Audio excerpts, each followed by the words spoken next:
For more than 20 years, CTV has captured the moments that matter in our community. From our studios in St. Clair, you're watching Focus with Paul Dingeman. Welcome back to the Focus set. Paul Dingeman here. Nice to see you. You are going to hear lots of information in the next month or so about a thing called the Big Give. And we've got some representatives from the Community Foundation of St. Clair County to begin our show. Riley Alley. Hi. Nice to see you once again. And you brought along a bodyguard by the name of Hale Walker. Nice to see you both. Thank you, Paul. Thank you for coming. And let's begin with, what is the Big Give?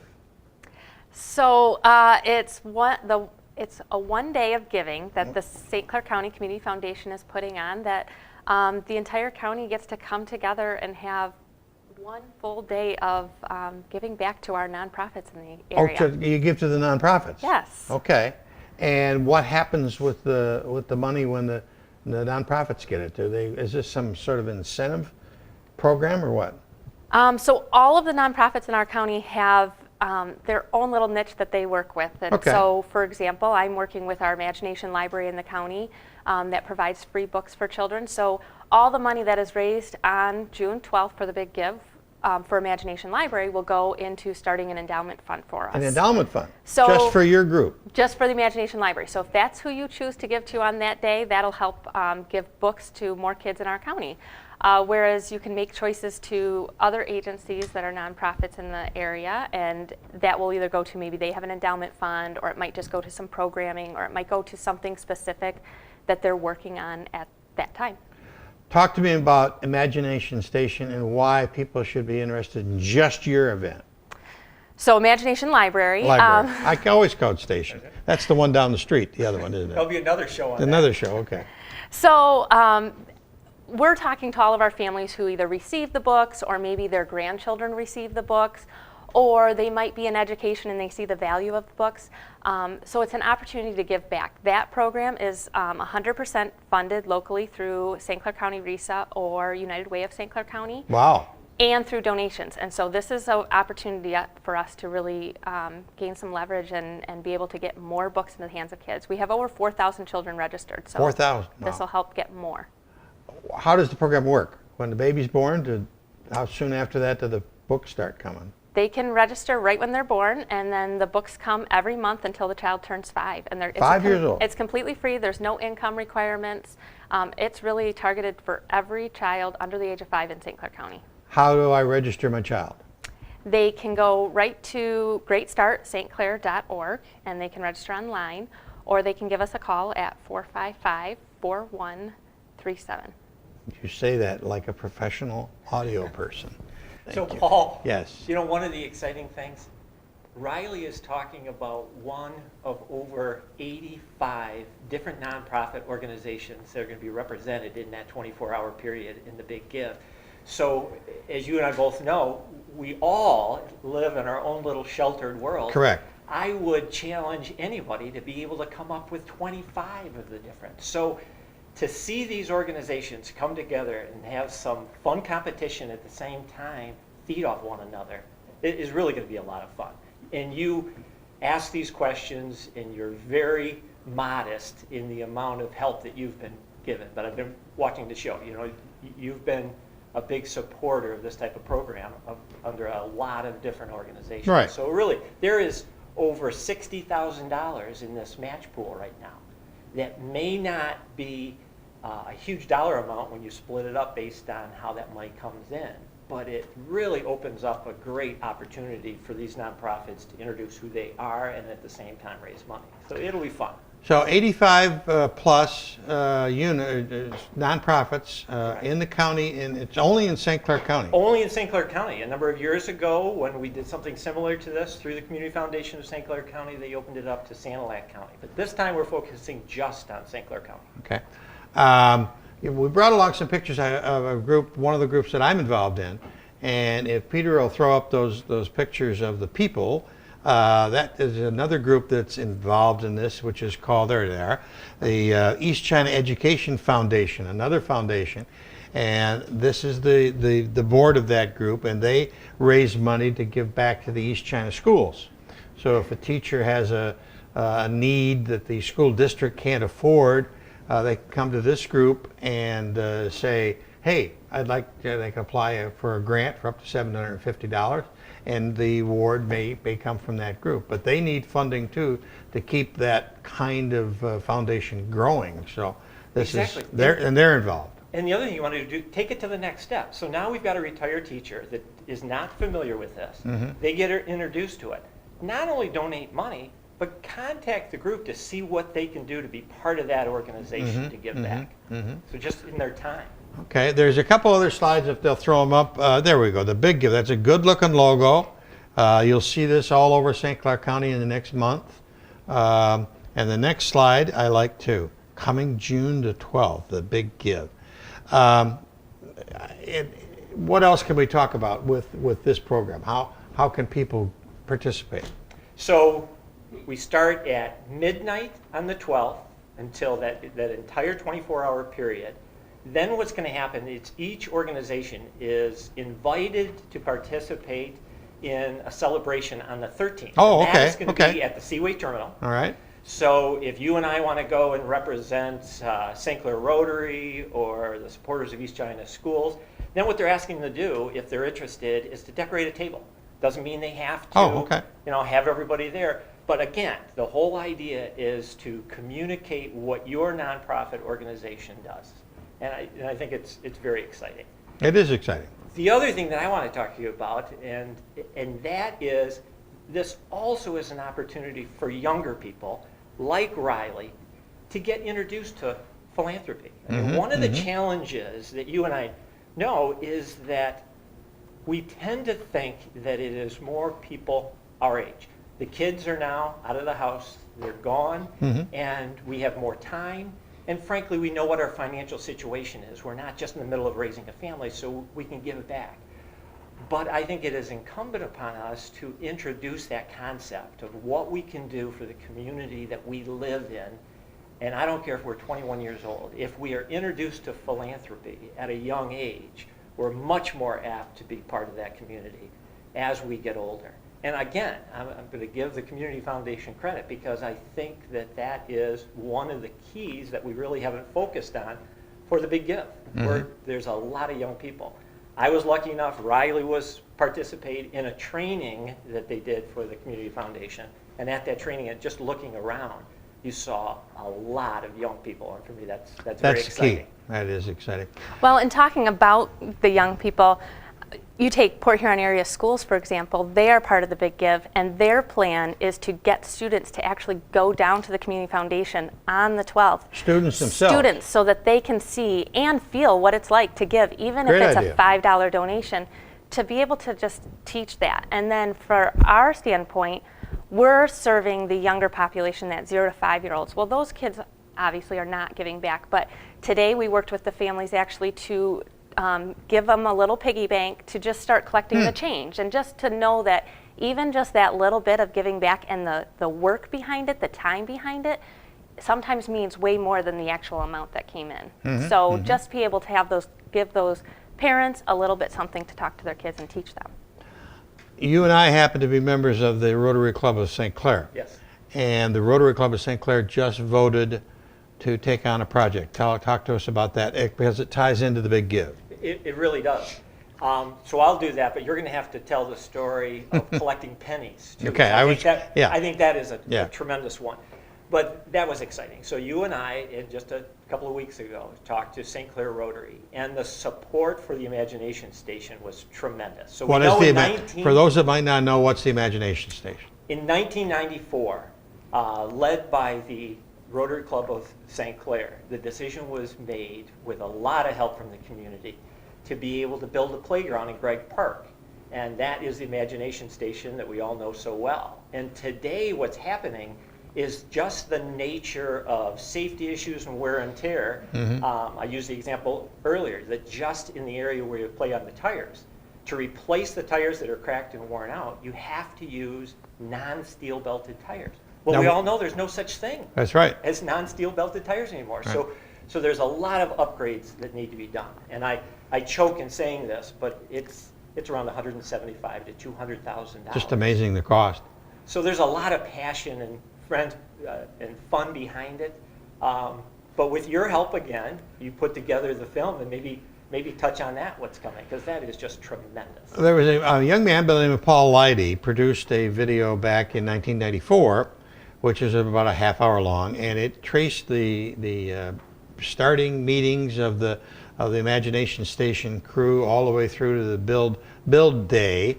And the story you alluded to about the pennies is, in order to get the students involved, the young children involved, you were probably one of them. I completely remember doing it. Well, then you should tell Her the story. husband is in the film. Her husband was playing on the playground as a first grader. I remember having the penny wars, and you did. You brought in just right into your classroom, and whichever classroom raised the most pennies and had that penny war, and it all went back to the Imagination Station. So again, look at trying to get even the youngest kids involved in philanthropy. So the story went on that Rob Gunn, who was vice president of Commercial and Savings Bank at the time, had to collect all these pennies.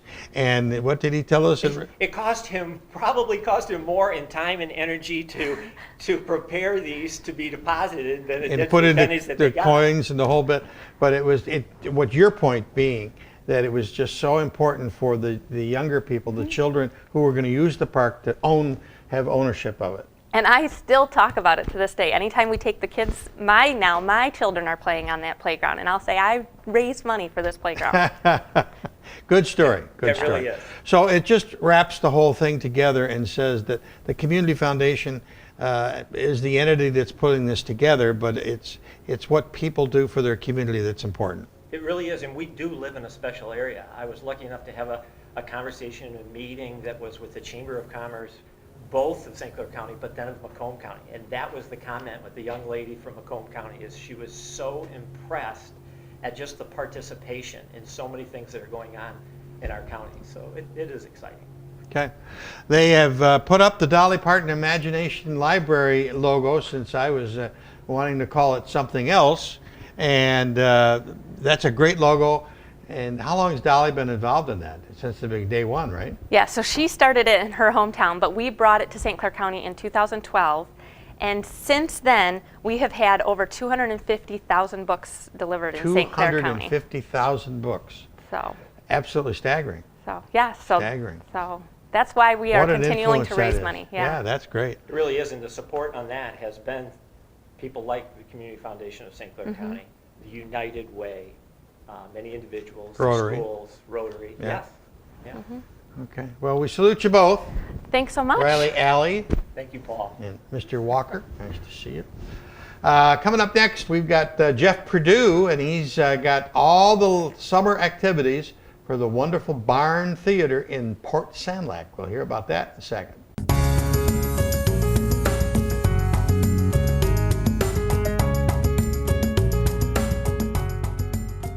Summer is almost here, and when that happens in Port Sanilac, that means the Barn Theater opens. Jeff Perdue. There you go. Nice to see you. Welcome back to the Focus Set, sir. It's been so long. You didn't bring along your bodyguard. No, he Mr. had to. Shawn Michaels. He had to work or something. Some excuse. He's probably sitting out in the back patio. You two are involved this year for the whole season The whole season. at the amazing Barn Theater in Port Sanilac. I've been Certainly there are. many times with the fellow sitting over there, Mr. Walker. Great venue, and you always have good acts and good plays. We always have something interesting to give you. How long have you been involved in? This will be our 39th year, and I will be there 39 years. I've been No. there. I helped pour the cement and to level the floors, such as they No. are. Every Really? single year. Yeah. Wow. Were you originally from that area? I went to school at CPS. Actually, it opened. We started it in 80. Yeah, 80, and that was the year we moved up there. So Wow. I got lucky. Right. And I don't know. I fell in love with the place, or was trapped or something. What's the seating capacity? We can put a little over 200 people in there, but it depends. Sometimes we have to take seats out for special Yeah. needs seating and Yeah. stuff. But yeah, a little over 200. And you've been keeping it up, adding things to it, changing it a little bit. Not really. Not really? The most recent thing that we've got was new seats, Okay. new chairs. That's the- All of them have cushions. which people really like now. But we like to keep the barn as much as we possibly can the way it was, because it's such a great place. People walk in there and they fall in love with just the building itself. Right. Because it's a charming old 200 and some year old building. Was it some family's farm that you took over? It was the Malarks. Not the Malarkeys, the Malark. Well, they were full of malarkey too, but some people actually went to a barn theater, because there's a few of them in Michigan, and they thought they should start one there. So we looked around for a big empty barn, and at the time it was still being used, but it was springish, so all of the wheat and hay and everything was out, and they're like, hey, can we use this? And it just built from there. We went from doing one show to now we do 6 shows, sometimes 7 shows, plus a kid show every year. On the back screen here, we've got Aspirin and Elephants. Do you know about that play? Yeah, it's a charming play. It's a very nice play. A couple parents take their 2 daughters and their husbands on a cruise. The father had just had a heart attack, so he's very skittish and nervous about doing anything. He needs the aspirin.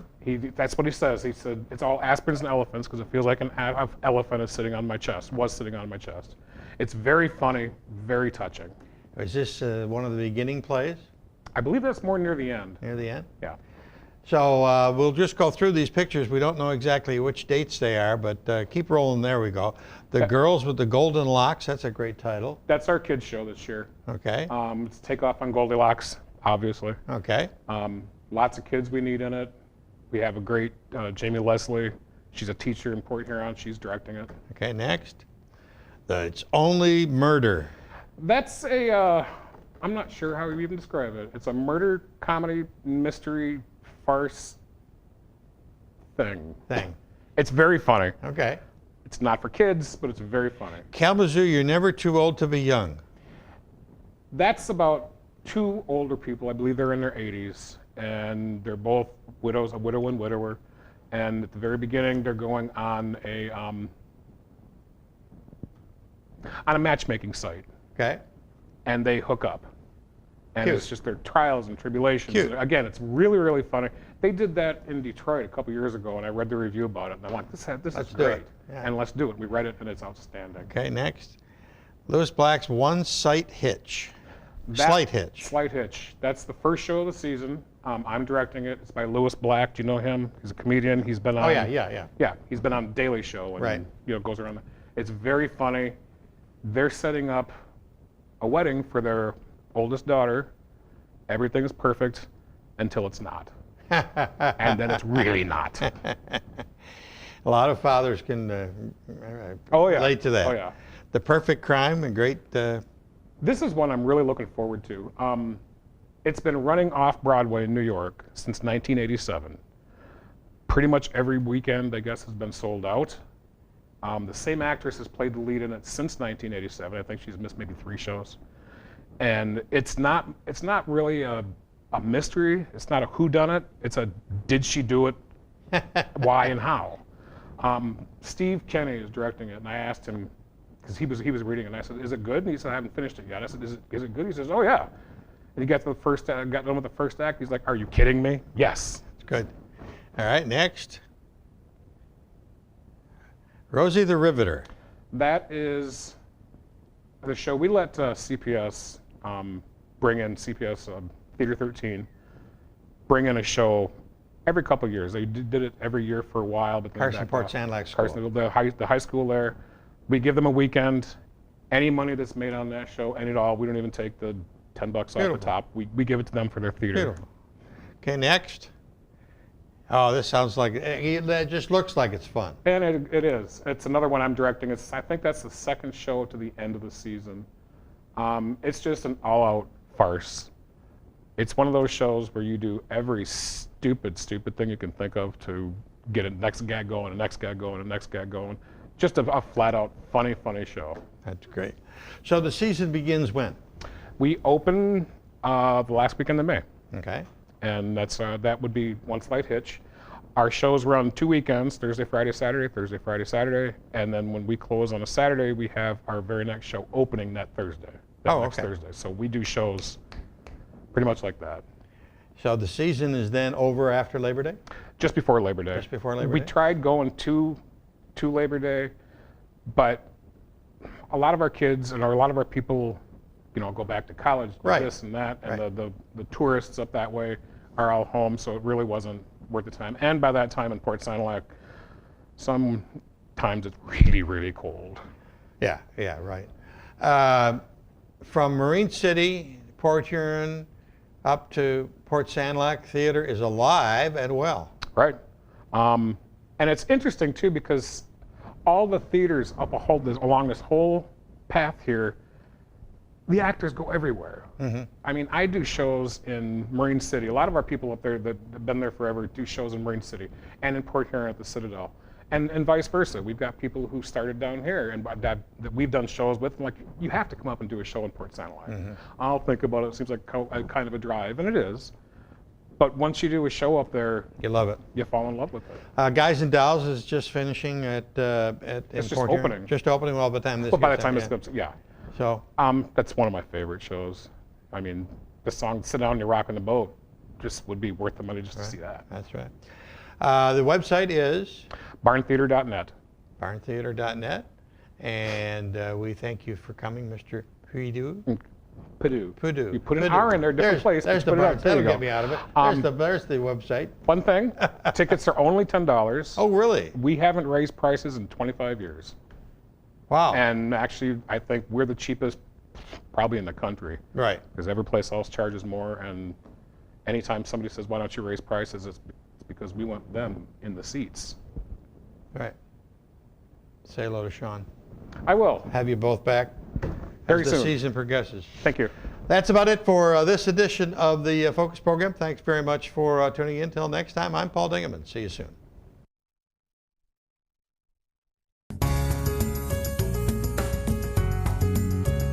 Thanks for watching Focus with Paul Dingaman.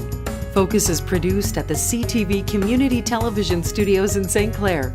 For over 20 years, CTV has captured the moments that matter to our community.